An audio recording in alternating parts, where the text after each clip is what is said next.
जय हिंद।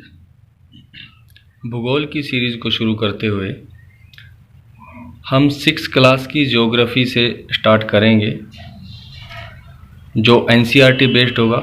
ये देखिए, जो आप देख रहे हो, ये एनसीईआरटी की 6 क्लास की भूगोल की बुक है।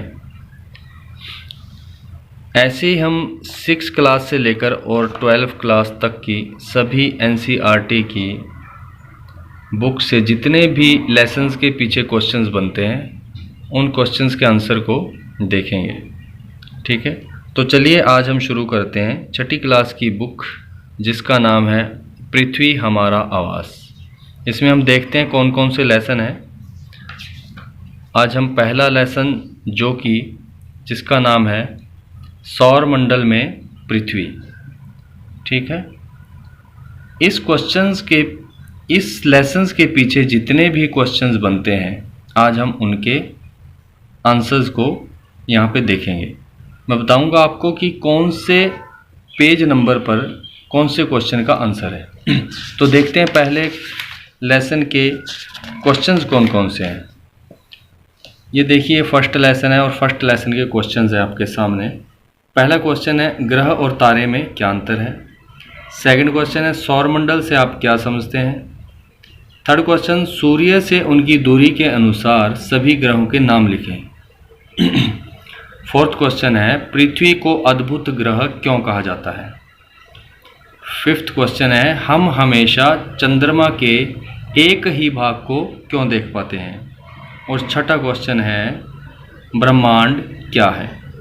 तो चलिए हम एक एक करके इन सभी क्वेश्चंस के आंसर को देखते हैं कि कौन से पेज नंबर पर कौन से क्वेश्चन का आंसर लिखा हुआ है। ठीक है, पहला क्वेश्चन है, ग्रह और तारे में क्या अंतर है। पहले पेज नंबर 1 पर इस क्वेश्चन का आंसर है जो यहाँ पर है। देखिए, लेसन है हमारा सौरमंडल में पृथ्वी, पहला लेसन है। और पहले क्वेश्चन का जो आंसर है, पहला क्वेश्चन था ग्रह और तारे में क्या अंतर है।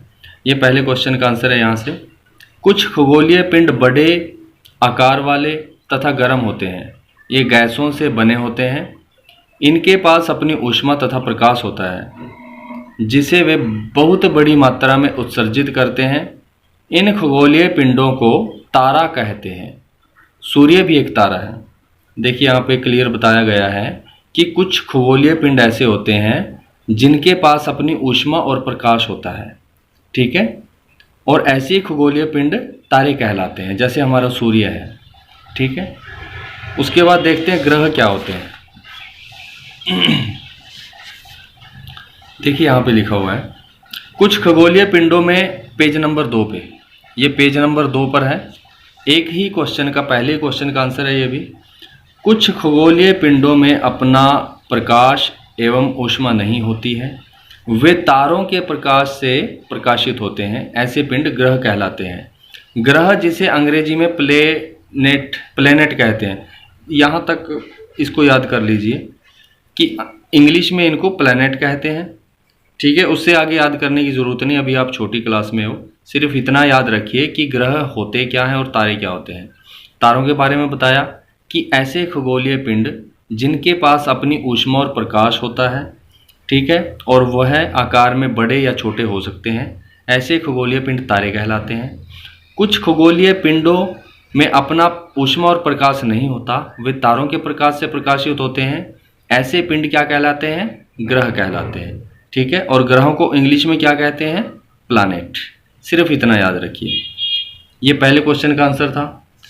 दूसरा क्वेश्चन क्या है, देखते हैं। दूसरा क्वेश्चन है, सौरमंडल से आप क्या समझते हैं। चलिए सौरमंडल के बारे में बताते हैं। यहाँ पे एनसीईआरटी की बुक में एक डायग्राम बनाया हुआ है। देखिए, एनसीईआरटी की बुक्स सभी बहुत ज़्यादा अच्छी हैं। ठीक है, इन बुक्स में डायग्राम के साथ और पिक्चर के साथ में बहुत अच्छी तरह से समझाया गया है, बहुत अच्छी तरह से डिफाइन किया गया है और समझ में आता भी है। ठीक है, अगर ऐसे ही आप पढ़ोगे तो वो समझ में नहीं आएगा, लेकिन आप पिक्चराइज करके किसी भी क्वेश्चन के आंसर को पढ़ोगे तो बड़ी जल्दी याद होता है। ठीक है, ऐसे ही अपने माइंड में भी किसी भी क्वेश्चन को अगर याद करना है तो उस आंसर की एक वीडियोग्राफी अपने माइंड में तैयार कीजिए। जैसे हम कोई भी मूवी या सीरियल देखते हैं और वो हमारे काफ़ी दिनों तक याद रहता है, बहुत लॉन्ग टाइम तक याद रहता है। ऐसी आंसर को अगर आप ऐसे ही पढ़ोगे तो याद नहीं होगा, रट्टा मारना पड़ेगा। लेकिन अगर उसको पिक्चराइज करके या विजुअल तरीके से अपने माइंड में उस आंसर में जो जो बातें बताई गई हैं उसकी एक पिक्चर्स और वीडियो अपने माइंड में तैयार कीजिए, तब देखो वो बड़ी आसानी से क्वेश्चन आपको याद हो जाएगा। ठीक है, सौर मंडल क्या है ये इसमें सेकंड क्वेश्चन में बताया गया है। सेकंड क्वेश्चन क्या था कि सौर मंडल से आप क्या समझते हैं। सौर मंडल से आप क्या समझते हैं? देखिए, सौर मंडल की अगर डेफिनेशन पूछी जाए, अगर आपको लिखनी पड़े, तो सौर मंडल ये है: सूर्य, 8 ग्रह, उपग्रह तथा कुछ अन्य खगोलीय पिंड जैसे क्षुद्र ग्रह एवं उल्का पिंड मिलकर सौर मंडल का निर्माण करते हैं। उसे हम सौर परिवार का नाम देते हैं, जिसका मुख्य सूर्य है। ये हमारा सौर मंडल है। पेज नंबर 4 पर, पेज नंबर 4 पर दूसरे क्वेश्चन का आंसर है। ठीक, पेज नंबर 4 क्वेश्चन नंबर 2, ये इसका आंसर है। तीसरा क्वेश्चन देखते हैं। सूर्य से उनकी दूरी के अनुसार सभी ग्रहों के नाम लिखें।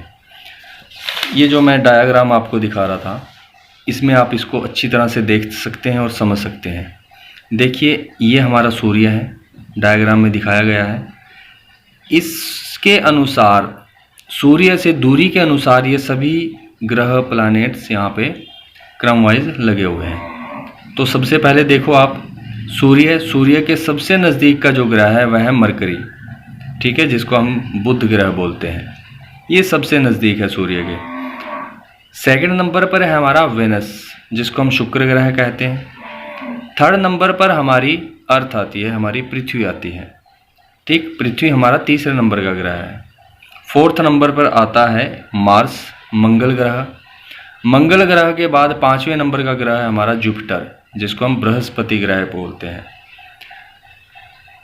बृहस्पति ग्रह के बाद 6ठे नंबर पर आता है सैटर्न, जिसको हम शनि ग्रह कहते हैं। 7वें नंबर का ग्रह है यूरेनस और 8वें नंबर पर आता है हमारा नेपच्यून।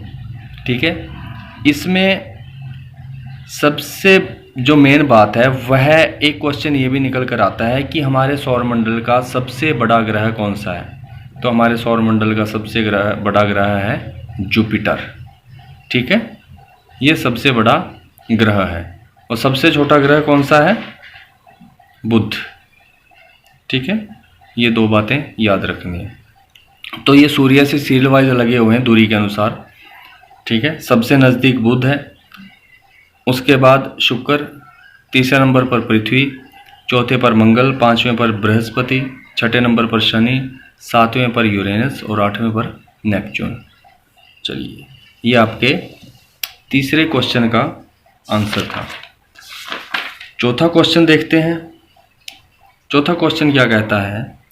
पृथ्वी को अद्भुत ग्रह क्यों कहा जाता है? क्यों कहा जाता है भाई पृथ्वी का अद्भुत ग्रह?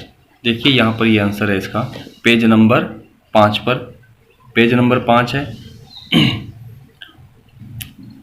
ये देखिए, ये पृथ्वी के बारे में यहाँ पे लिखा हुआ है, लेकिन इसका जो आंसर है वो आपको यहाँ से करना है, यहाँ से लेकर यहाँ तक। ठीक, जीवन के लिए अनुकूल परिस्थितियां संभव केवल पृथ्वी पर ही पाई जाती हैं। पृथ्वी न तो अधिक गर्म है और न ही अधिक ठंडी है। यहाँ पानी एवं वायु उपस्थित है, जो हमारे जीवन के लिए बहुत आवश्यक है।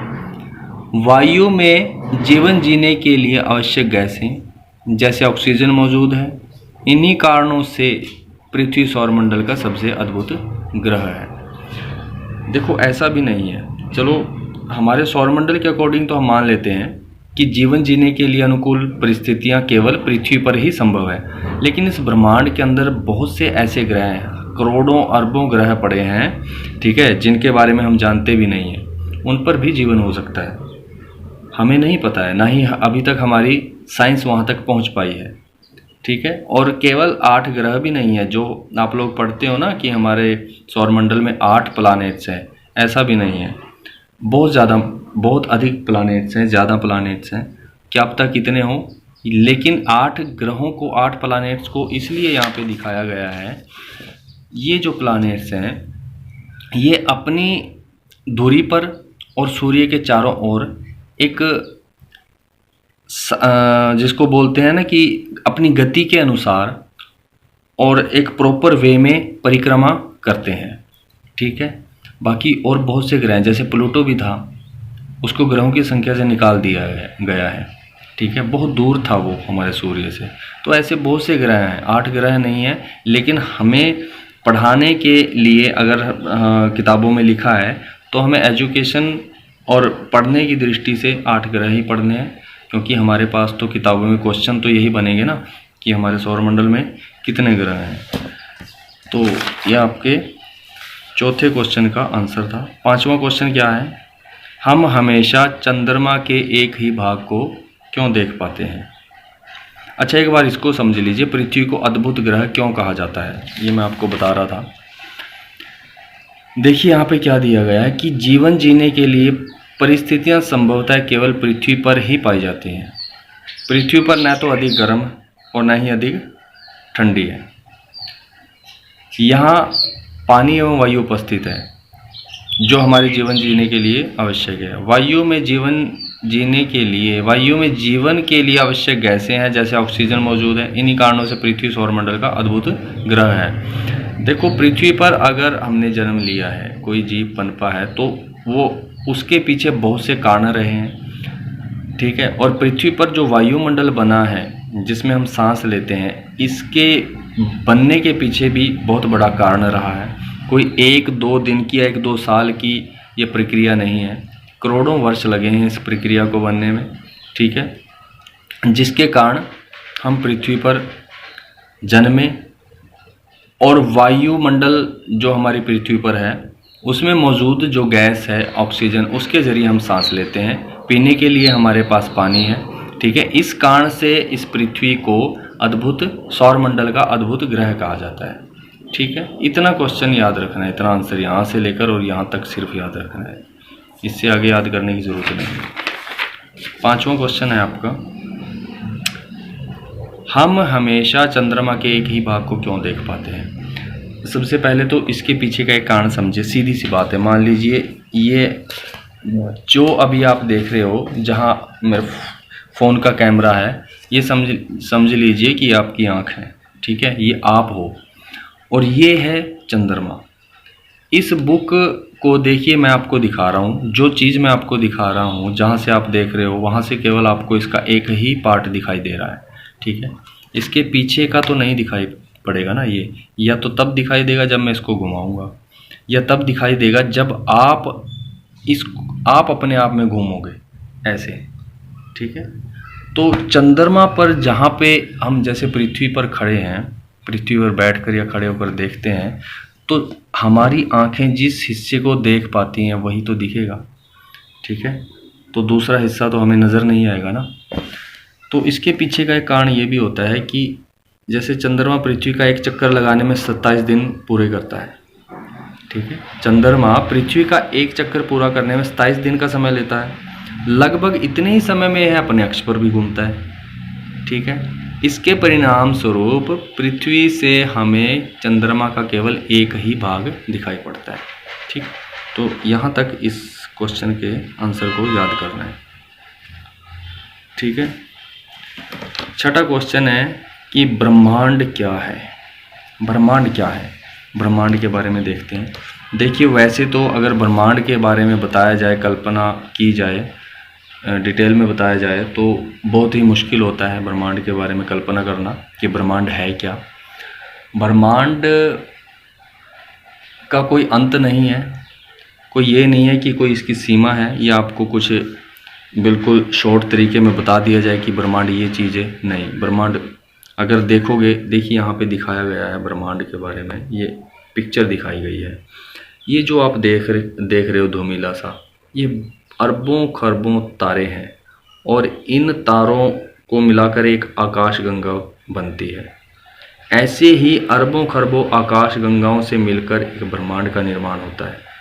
ठीक है, और उस ब्रह्मांड से भी हजारों लाखों अरबों ब्रह्मांड मिलकर एक सुपर ब्रह्मांड का निर्माण करते हैं। ठीक है, तो ब्रह्मांड की कल्पना करना बहुत ही ज़्यादा मुश्किल है, इसलिए इसके बारे में जो जितना यहाँ पे दिया हुआ है वो हम पढ़ लेते हैं।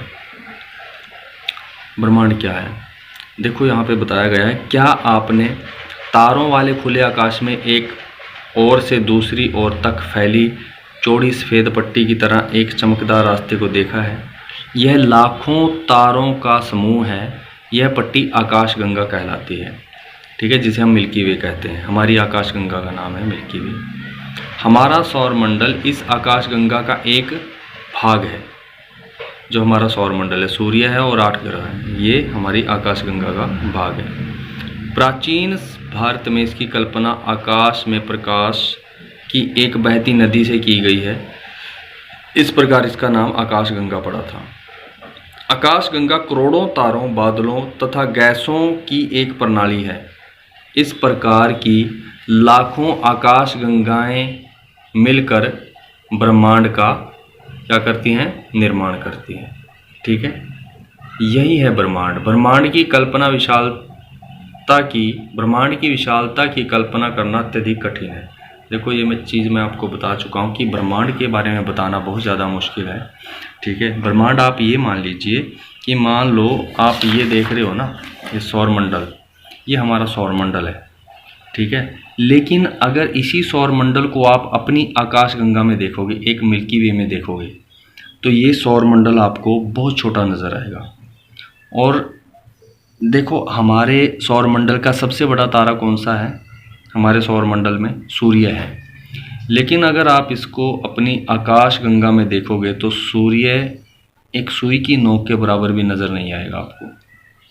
ठीक है, सूर्य से भी बड़ा तारा पड़ा है हमारी आकाश गंगा में, जिसका नाम है युवा स्कूटी।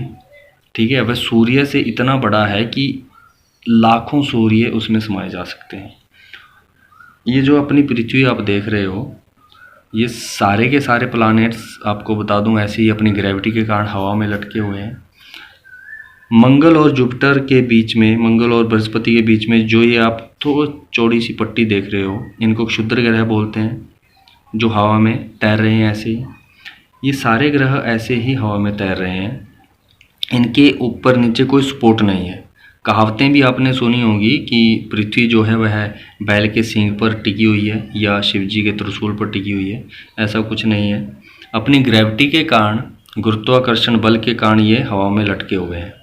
ठीक है, पृथ्वी जो सूर्य है, सूर्य पृथ्वी से इतना बड़ा है कि अगर 1 लाख या लाखों पृथ्वी को इकट्ठा कर दिया जाए तो एक सूर्य का निर्माण होता है। और सूर्य से बड़ा जो तारा है युवा स्कूटी, वह इतना बड़ा है कि अगर लाखों सूर्यों को इकट्ठा कर दिया जाए तो एक युवा स्कूटी का निर्माण होता है। ठीक है, अब आप कल्पना कर लीजिए कि कितने बड़े तारे हैं और कितने बड़े ग्रह इस ब्रह्मांड में पड़े हैं और ब्रह्मांड कितना बड़ा हो सकता है। ठीक है, तो ये इस लेसन के क्वेश्चन थे। कुछ एमसीक्यू क्वेश्चंस है, वो भी देख लेते हैं। किस ग्रह को पृथ्वी के जुड़वां ग्रह के नाम से जाना जाता है? बृहस्पति, शनि या शुक्र को? तो शुक्र ग्रह है। सूर्य से तीसरा सबसे नज़दीक का ग्रह कौन सा है? शुक्र, पृथ्वी या बुध? तो वह हमारी पृथ्वी होगी तीसरे नंबर पे। ठीक है, उसके बाद क्वेश्चन है, सभी ग्रह सूर्य के चारों ओर किस प्रकार के पथ पर चक्कर लगाते हैं? तो वह पथ का नाम है दीर्घवृत्ताकार। ठीक है, दीर्घवृत्ताकार, लंबाई में ऐसे घूमते हैं। चौथा क्वेश्चन है, ध्रुव तारे से किस दिशा का ज्ञान होता है? तो वह दिशा है उत्तर। उत्तर दिशा से हमें पता चलता है, उत्तर दिशा का पता चलता है ध्रुव तारे से, कि क्योंकि ध्रुव तारा जो है वह उत्तर दिशा में ही निकलता है। पांचवा क्वेश्चन है, क्षुद्र ग्रह किन कक्षाओं के बीच में पाए जाते हैं? जैसे मैंने अभी आपको बताया था क्षुद्र ग्रहों के बारे में, कहाँ पाए जाते हैं? ये देखो, मंगल और बृहस्पति के बीच में ये जो चौड़ी पट्टी है, ये क्षुद्र ग्रह है। ठीक है, तो वही क्वेश्चन में पूछा है, क्षुद्र ग्रह किन कक्षाओं के बीच में पाए जाते हैं? मंगल और एवं बृहस्पति के बीच। ठीक है, कुछ खाली स्थान है यहाँ पे, इनको भर लेते हैं। मैंने पहले भी भरे हुए हैं, फिल किए हुए हैं। खालिस्तान का एक समूह जो विभिन्न प्रतिरूपों का निर्माण करता है उसे क्या कहलाते हैं, क्या कहते हैं? तारों का एक समूह जो विभिन्न प्रतिरूपों का निर्माण करता है उसे नक्षत्र मंडल कहते हैं। ठीक है। दूसरा है तारों की एक बहुत बड़ी प्रणाली को खालिस्तान कहा जाता है। क्या कहा जाता है? आकाशगंगा। चौथा क्वेश्चन है, खालिस्तान पृथ्वी से सबसे करीब है। क्या है पृथ्वी सबसे करीब? पृथ्वी के सबसे करीब चंद्रमा। पांचवा है, खालिस्तान सूर्य से तीसरा सबसे नज़दीक का ग्रह है। तो तीसरा ग्रह कौन सा है? पृथ्वी है। पांचवा है, छठा है, ग्रहों के पास अपनी खालिस्तान तथा खालिस्तान नहीं होती। ग्रहों के पास क्या नहीं होती? अपनी ऊष्मा और प्रकाश नहीं होता है। ये तारों के पास होता है। ठीक है। ग्रहों के पास अपनी ऊष्मा और प्रकाश नहीं होता, ये तारों के प्रकाश के कारण ही प्रकाशित होते हैं। ठीक है।